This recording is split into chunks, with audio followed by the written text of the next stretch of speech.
Shalom, meus irmãos, amados, queridos. Hoje nós vamos para a nossa 13ª aula. Hoje nós vamos falar sobre as particularidades do profeta. Quero ler uma palavra, antes da gente entrar para o estudo, que está em 1 Samuel capítulo 9, no versículo 9. Diz assim: antigamente em Israel, indo alguém consultar a Deus, dizia: vinde, vamos ter com o vidente, porque ao profeta de hoje, antigamente se chamava vidente. Antigamente as escrituras tratavam o vidente, que significa aquele que vê, como o profeta,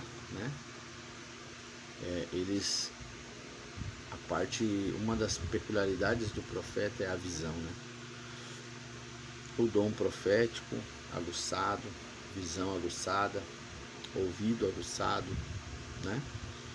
E o profeta ele vê coisas que muitos não vê, ele entende coisas muito mais além do que alguns conseguem entender.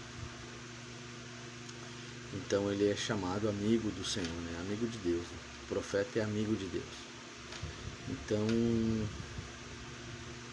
nessa questão, eles chamavam, o profeta o vidente, que é uma das particularidades do profeta. No Antigo Testamento, eles buscavam o profeta para saber a revelação, O profeta ele carrega, é como se fosse um estilista de moda, Gosto dessa colocação porque o estilista de moda ele está sempre trabalhando na frente. Quando começa o inverno, ele já está trabalhando com uma coleção para o verão, outono. Quando começa o verão, ele já está trabalhando numa coleção para o inverno. Então é importante entender isso, que o profeta ele carrega essa paradinha diferente, que ele está sempre na frente, ele está sempre vendo coisas além. Por isso a gente chama de um profeta maduro, quando ele sabe lidar com essas estações. Ele não fica emotivo, não fica bagunçado, ele não fica zoado, ele fica equilibrado, entendendo tudo que o Senhor vai mostrando. Ele vai buscando no Senhor a hora de falar, a hora de liberar. Ele sabe a hora certa, as estações. Então é bem produtivo isso. Então no Antigo Testamento eles buscavam o profeta para saber o que aconteceria. Lá em 2 Reis capítulo 3, versículo 11 e 19 você vai encontrar exatamente isso, Eles falando com Elias. No Novo Testamento, o profeta se manifesta quando tem a revelação. Olha só como é diferente. No Antigo Testamento as pessoas buscavam o profeta para obter uma revelação. No Novo Testamento o profeta se manifesta quando ele tem uma revelação. Muda, Olha como muda a estação. 1 Coríntios 14, 29 e 30. Ter revelação não é ser conselheiro.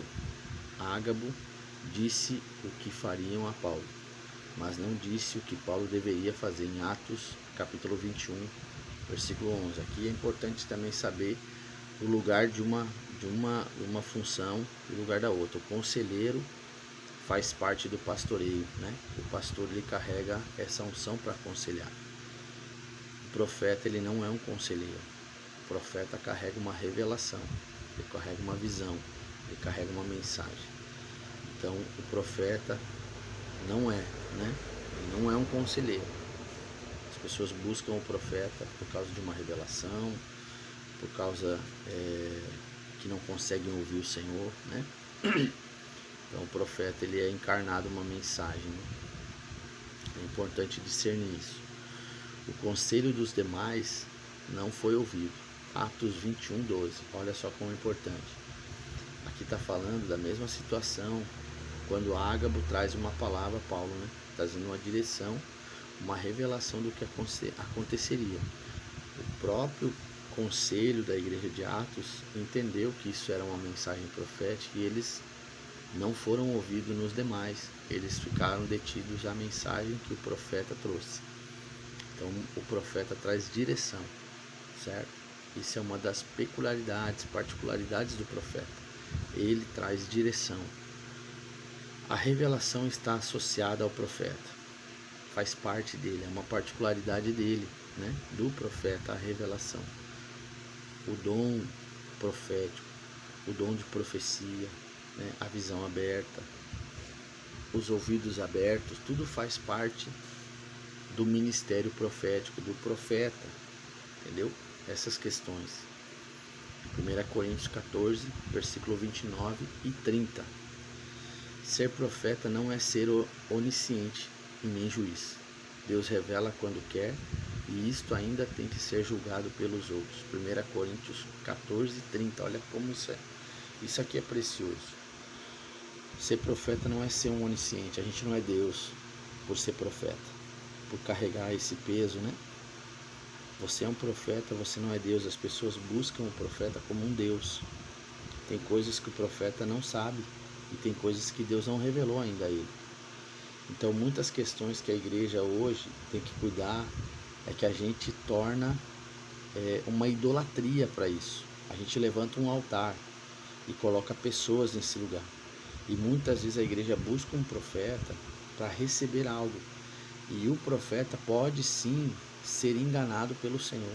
Deus pode permitir o profeta profetizar algo que não é verdadeiro, para enganar aquele que tem buscado ele como um ídolo. Isso é muito importante a gente entender. Que quando Deus quer revelar algo, Ele revela quando Ele quer. Quando Ele quer. E ainda assim, quando está sendo liberado algo pelo profeta, a Bíblia diz que a gente deve julgar a profecia, não o profeta, mas julgar a profecia. Nós não somos juiz para julgar o profeta, mas nós devemos ser maduros o suficiente e experimentado nas Escrituras para julgar a profecia, para não ser enganado. Foi o que aconteceu aqui em 1 Coríntios capítulo 14, versículo 30, né? Quando Paulo traz esse direcionamento. Vamos ler ali essa passagem que está em 1 Coríntios capítulo 14, versículo 30, para a gente entender um pouquinho melhor essa questão que é muito importante, para a gente não ser enganado, né? 1 Coríntios 14, versículo 30 diz assim: se porém vier revelação a outro que esteja assentado, cale-se o primeiro. Isso Paulo está falando sobre a organização no culto e na igreja. Quando Deus revela algo a uma outra pessoa, é importante que nós recebemos o que a pessoa vai liberar e também julguemos aquilo ali se está adequado às Escrituras ou se Deus já tem falado com a gente sobre isso. Porque isso é maturidade. É isso quando o profeta vai se tornando maduro para não ser enganado, né? Não se tornar imaturo como um vento, né? Menino agitado.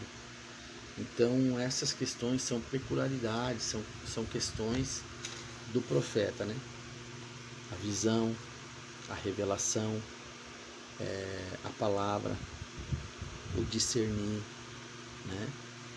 Faz parte de quem carrega uma unção profética, o ouvido aguçado, as faculdades do Espírito, experiências sobrenaturais. Então, o Espírito Santo, ele consegue te conduzir. O que é importante a gente fazer quando a gente tem essa unção e tem esse chamado profético? A gente nos submeter ao Espírito Santo. Nos submeter ao Espírito Santo, ter uma vida de secreto, de oração, ter um cultivo com as Escrituras, nos aprofundar nas Escrituras, estudar a palavra, ler livros que vai afiar nossas ferramentas, para que a gente possa ser usado pelo Senhor e ser um canal de bênção, não ser um atrapalho. Porque muitas vezes o profeta e o rebelde, se o profeta não está tratado no Senhor, ele tem muito mais da rebelião, muito mais de uma teimosia, de um coração obstinado, né? Acaba se vendendo, como aconteceu com Balaão, né? Que acabou profetizando por dinheiro, usando os dons para enriquecer, para ter dinheiro, corre muito atrás das finanças, materialista, não se volta para o Senhor de verdade. Então acaba que a gente pode correr o risco de se perder.